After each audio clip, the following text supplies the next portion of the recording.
Dear students, this is Praveen Kumar Agrawal from Management Department, Rotary Institute of Management and Technology, Chandosi. Welcomes you in today's lecture of Marketing Management. In today's lecture, we will discuss the new topic that is positioning, its meaning and definition. Unit number second में हम STP concepts को discuss कर रहे थे। STP concept में हमने segmentation discuss कर लिया था, टारगेटिंग डिस्कस कर ली थी, and the last is that is positioning. तो आज हम डिस्कस करेंगे कि पोजीशनिंग का कॉन्सेप्ट क्या है। Positioning is the platform for the brand. It facilitates the brand to get through to the target consumer. It is the act of fixing the locus of the product offer in the minds of the target consumers. Here, the firm decides how and around what parameters the product offer has to be placed before the target consumers. Positioning is defined as the act of designing the company's offering and image to occupy distinctive place in the target market's mind. तो क्या मतलब हुआ positioning का। Company सबसे पहले segmentation को focus करती है। सेगमेंटेशन के बाद टारगेटिंग के थ्रू जिन पर्टिकुलर सेगमेंट्स में उसे अपने ऑपरेशंस को रन करना होता है उन्हें वो टारगेट कर लेती है। अब जो टारगेटेड ग्रुप ऑफ कस्टमर्स हैं उसके उन कस्टमर्स तक अपने प्रोडक्ट की अप्रोच को स्ट्रॉन्ग करने के लिए उसे क्या करना पड़ता है, उसे उन पर्टिकुलर कंज्यूमर्स के माइंड में अपने प्रोडक्ट ऑफर को कंप्लीटली फिक्स करना होता है। अगर वो ऐसा करने में कामयाब हो जाती है तो क्या होगा, कंज्यूमर्स उसके प्रोडक्ट को अगेन एंड अगेन परचेज करेंगे और उसके बेसिस पर मार्केट में वो अपने शेयरिंग को मैक्सिमम लेवल तक ले जा सकेगी। पर्पस क्या है पोजीशनिंग का?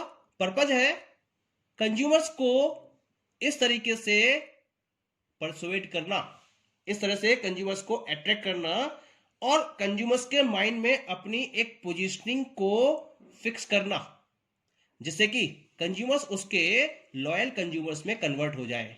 क्योंकि कंपटीशन बहुत टफ है और उस कंपटीशन के बीच में अपनी एक यूनिक पोजीशन कंज्यूमर्स के माइंड में सेट करना, this is a challenge for the company. और इस चैलेंज को फॉलो करते हुए कंपनी कंज्यूमर्स के माइंड में अपनी एक स्पेस को फिक्स करना चाहती है। इस फिक्स करने की जो प्रोसेस है उसको हम नाम देते हैं पोजीशनिंग।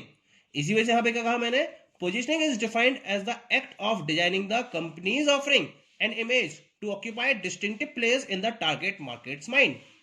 जो टारगेट मार्केट है, जो टारगेट ग्रुप ऑफ कंज्यूमर्स है, उनके माइंड में अपनी एक डिस्टिंक्टिव प्लेस को ऑक्यूपाई करने के लिए कंपनी जो ऑफरिंग्स फॉलो करती है, जो अपनी इमेज को मेंटेन करती है कंज्यूमर्स के माइंड में, इस एक्ट को हम पोजीशनिंग का नाम देते हैं। पॉइंट क्लियर हो रहा है? जैसे एक एग्जांपल लेके चलते हैं। अगर मैं आपसे ये कहूं कि just name some of the brands in the telecom companies, telecom mobile manufacturing companies, तो अगर मैं मोबाइल मैन्युफैक्चरिंग कंपनीज के बारे में बात करूंगा तो तुरंत आपके माइंड में कुछ फर्म्स के नाम आ जाएंगे, जैसे सैमसंग, ओप्पो, रियलमी, एप्पल। ये पर्टिकुलर नेम आ जाएंगे कंपनीज के। क्यों? क्योंकि इन कंपनीज ने कंज्यूमर्स के माइंड में अपनी एक डिफरेंट इमेज बना रखी है, एक डिस्टिंक्टिव प्लेस कंज्यूमर्स के माइंड में इन्होंने ऑक्यूपाई कर रखा है with the help of its offers and image. तो इस कॉन्सेप्ट को हम नाम देते हैं पोजीशनिंग का। एक डेफिनेशन चेक कर लेते हैं। सेन गुप्ता, इन्होंने क्या कहा था पोजीशनिंग के बारे में? The aim of product positioning is to create a perception for our brand in the prospect's mind so that it stands apart from competing brands. We must cover that space in the consumer's mind as if we had won a long-term lease. We must find a strong position in that mind and sit on it. कुल मिला के जो production positioning है उसका main purpose क्या है? उसका M है अपने ब्रांड के बारे में एक परसेप्शन क्रिएट करना प्रोस्पेक्ट्स के माइंड में, जिससे कि आपका जो प्रोडक्ट है या आपका ब्रांड है वो कॉम्पिटिंग ब्रांड से बिल्कुल अलग दिखाई दे। इसके साथ साथ आप कंज्यूमर्स के माइंड में एक स्पेस को कवर करना चाहते हो और इस तरह से कवर करना चाहते हो जैसे कि आपने एक लॉन्ग टर्म लीज को जीत लिया हो। इसके साथ साथ आप एक स्ट्रॉन्ग पोजीशन को मेंटेन करते हो कंज्यूमर्स के माइंड में, जैसे कि आप उसमें बैठ गए हो और अब कंज्यूमर उसको हटा नहीं सकता। तो this is known as product positioning. Okay, now we will discuss the main concerns in positioning. Positioning के मेन कंसर्न्स कौन कौन से हैं? पहला कंसर्न है इसके अंदर, a product can not be everything to everyone, hence the importance of positioning. क्योंकि जो एक प्रोडक्ट आप डेवलप कर रहे हो, उस पर्टिकुलर प्रोडक्ट के हेल्प से आप कंप्लीट कस्टमर ग्रुप की नीड्स को सेटिस्फाई नहीं कर सकते। एक particular targeted group of customers के अकॉर्डिंग आप उस प्रोडक्ट को डेवलप करते हो और उसी ग्रुप के कस्टमर्स की नीड को पूरा किया जा सकता है। इसका मतलब एक प्रोडक्ट हर किसी के लिए नीड सेटिस्फेक्शन का एक प्रॉपर मीन नहीं बन सकता। इसी वजह से हमें पोजीशनिंग की रिक्वायरमेंट होती है। हम ऐसे प्रोडक्ट को डेवलप करते हैं जो उस particular targeted group of customers की नीड को फुलफिल कर सकता है, लेकिन हमें क्या करना पड़ता है, हमें पोजीशनिंग के थ्रू उसे ये प्रूफ करना होता है और इसके लिए हमें कंज्यूमर के माइंड में एक स्पेस को क्रिएट करना होता है। इसी वजह से हमें पोजीशनिंग की रिक्वायरमेंट होती है, क्योंकि बिना पोजीशनिंग के आप इस पर्टिकुलर प्रोसेस को पॉसिबल नहीं कर सकते।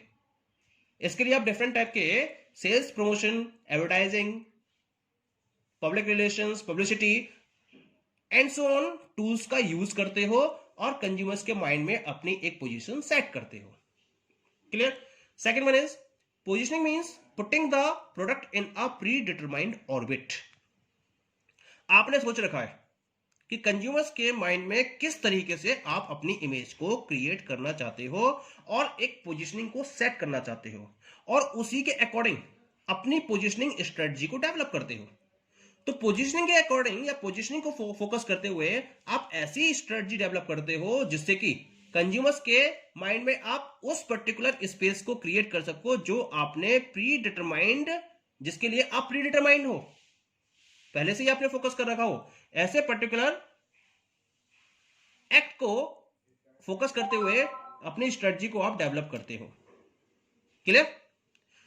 Next one is positioning connects product offering with target market. Very important point. जो हम पोजीशनिंग में डिफरेंट टाइप के एक्ट्स को फॉलो करते हैं, उसका पर्पस क्या होता है? डायरेक्टली प्रोडक्ट ऑफरिंग को टारगेट मार्केट से कनेक्ट करना, यानी कि प्रोडक्ट के साथ में जो भी ऑफर्स, जो भी फीचर्स आप प्रोवाइड कर रहे हो कस्टमर्स के लिए, अपने टारगेटेड ग्रुप ऑफ कस्टमर्स के लिए, उसको डायरेक्टली उसी से कनेक्ट करना। ये काम किसका होता है? पोजीशनिंग का। पॉइंट क्लियर है? Next one is while positioning a brand, the firm has to recon competitors, especially the leaders positioning। जब एक ब्रांड को पोजीशन प्रोवाइड की जाती है या पोजीशनिंग की प्रोसेस को आप फॉलो कर रहे होते हो एक ब्रांड के रेफरेंस में, तो सबसे पहले आपको क्या करना होता है? कॉम्पिटिटर्स को रिकॉन करना होता है, यानी कि कॉम्पिटिटर्स की पोजीशनिंग स्ट्रेटजी को आइडेंटिफाई करना होता है और खास तौर से जो लीडर की पोजीशनिंग है उसको आइडेंटिफाई करना और उसको रिकॉन करना, दैट इज वेरी इंपॉर्टेंट। क्योंकि जो लीडर की पोजीशनिंग है और जो आपके कॉम्पिटिटर्स की पोजीशनिंग है उसको अच्छी तरीके से स्टडी करने के बाद आप ये देख सकते हो कि गैप कहां है और उस गैप का फायदा उठाते हुए आप उसी टाइप के प्रोडक्ट को ऑफर करते हुए कंज्यूमर्स के माइंड में अपनी एक पोजीशनिंग को सेटअप कर सकते हो। Point is clear? तो पोजीशनिंग के रेफरेंस में सबसे इंपॉर्टेंट है कि आप अपने कॉम्पिटिटर्स की और अपने लीडर की पोजीशनिंग को प्रॉपर्ली आइडेंटिफाई कर सको। Okay, next one is positioning is not over at one stroke, it has to be monitored and adapted। अब पोजीशनिंग एक वन स्ट्रोक एक्ट की तरह नहीं है। वन स्ट्रोक एक्ट का मतलब क्या होता है कि आपने एक बार अपनी प्रोडक्ट की पोजीशनिंग को फॉलो कर लिया और उसी पर आप आगे बढ़ते रहते हो सकता है कि आने वाले टाइम में बहुत सारे डायनेमिक चेंजेस हो, क्योंकि एनवायरमेंट बहुत डायनेमिक है और उस डायनेमिक एनवायरमेंट की वजह से चेंजेस होते रहते हैं कस्टमर्स के टेस्ट में, कस्टमर के प्रेफरेंस में। तो आपको क्या करना होता है? आपको रेगुलर वे में चेक करना होता है और उसके अकॉर्डिंग अपने प्रोडक्ट के फीचर्स में भी आपको क्या करना होता है? चेंजेस करने होते हैं और उसके अकॉर्डिंग आपको अपनी पोजीशनिंग स्ट्रेटजी को भी चेंज करना होता है। तो पोजीशनिंग वन टाइम स्ट्रोक नहीं है, आपको पोजीशनिंग को again and again and again and again follow करना होता है। इसके लिए आपको लगातार मॉनिटरिंग करनी होती है और उसको अडेप्ट करना होता है। मॉनिटरिंग करते हो, कोई भी अगर आपको कमी दिखाई देती है, कोई भी आपको लैकिंग दिखाई देती है, तो उसके अकॉर्डिंग आप एक्शन लेते हो, अपनी पोजीशनिंग की जो पॉलिसी है उसको रिफॉर्मुलेट करते हो और अगेन अपने प्रोडक्ट को पोजीशन प्रोवाइड करते हुए फिर से कंज्यूमर्स के माइंड में एक स्पेस क्रिएट करने की आप लगातार कोशिश करते रहते हो। It is not a one time act. ये ध्यान रखना है, सबसे इंपॉर्टेंट पॉइंट है इसके रेफरेंस में। Next one is product positioning and value proposition. जब आप अपने प्रोडक्ट की पोजिशनिंग को फॉलो करते हो तो आपको ये देखना होता है कि उसके साथ में आप जो वैल्यू है, जो वैल्यू प्रोपोजिशन है, वो कंज्यूमर्स को प्रोवाइड कर रहे हो या नहीं कर रहे हो। वैल्यू का मतलब क्या होता है? वैल्यू का मतलब है जो पर्टिकुलर प्राइस कंज्यूमर्स पे कर रहे हैं, कंज्यूमर्स को उसके अंदर जो फीचर मिल रहे हैं वो उनके द्वारा पे किए गए प्राइस से कहीं ज्यादा होने चाहिए। अगर कंज्यूमर्स को ऐसा लगता है कि जो उन्होंने पे किया है और जो उनके फीचर्स, जो उस प्रोडक्ट के फीचर्स उन्हें मिल रहे हैं, वो फीचर्स की वैल्यू प्राइस के पॉइंट से ज्यादा है, तब हम ये कहेंगे कि हम कस्टमर्स को एक सेटिस्फैक्शन प्रोवाइड कर रहे हैं और उसके बेसिस पर हम कंज्यूमर्स के माइंड में अपनी एक पोजीशन को प्रॉपर्ली ऑक्यूपाई करने के कंडीशन में होते हैं। तो प्रोडक्ट पोजीशनिंग इस बात पर डिपेंड करती है कि कितना ज्यादा वैल्यू प्रोपोजिशन को आप फोकस कर रहे हो। Point is clear? And the last one is positioning is not an after thought. Positioning ऐसा नहीं है कि आपने अभी सोचा और पोजीशनिंग स्टार्ट कर दी। ये एक प्रॉपर प्लानिंग के साथ में इंप्लीमेंट की जाती है। जब आप किसी प्रोडक्ट को मार्केट में लॉन्च करने के बारे में सोचते हो तो जिस दिन आप प्रोडक्ट को लॉन्च करने के बारे में प्लान करते हो उसी दिन से आपको पोजीशनिंग के बारे में भी अपनी स्ट्रेटजी डेवलप करनी होती है। ऐसा नहीं है कि आपने प्रोडक्ट डेवलप कर दिया, आपने सेगमेंटेशन को फॉलो कर लिया, टारगेटिंग फॉलो कर ली और अब जब पोजीशनिंग की बारी आई तब आपने पोजीशनिंग के अकॉर्डिंग स्ट्रेटजी को डेवलप करना स्टार्ट कर दिया। नो, अगर ऐसा करेंगे तो ये वर्कआउट नहीं करेगा और इसके प्रॉपर वर्कआउट के लिए क्या करना पड़ेगा? आपको पहले से ही इसके रिगार्डिंग स्ट्रेटजी को डेवलप करना पड़ेगा कि अगर आप कंज्यूमर्स के माइंड में अपना एक फिक्स पोजीशन या एक स्पेस ऑक्यूपाई करना चाहते हो तो उसके लिए आपको पोजीशनिंग में क्या क्या एफर्ट्स करने होंगे, आपका पोजीशनिंग का वे क्या होगा, उसमें कौन कौन सी एक्टिविटीज को फोकस करना होगा, किस तरीके से उसको फॉलो किया जाएगा, ये सारे पॉइंट्स आपको पहले से ही डिटरमाइन करने होंगे। तब जाकर आप एक टाइम के बाद रिजल्ट्स को अचीव करने की पोजीशन में आ सकोगे। ओके, तो इस तरीके से हम इन सारे पॉइंट्स को प्रॉपरली फोकस करते हुए अपने प्रोडक्ट की पोजीशनिंग को और बेटर वे में ले जा सकते हैं। Okay, thank you.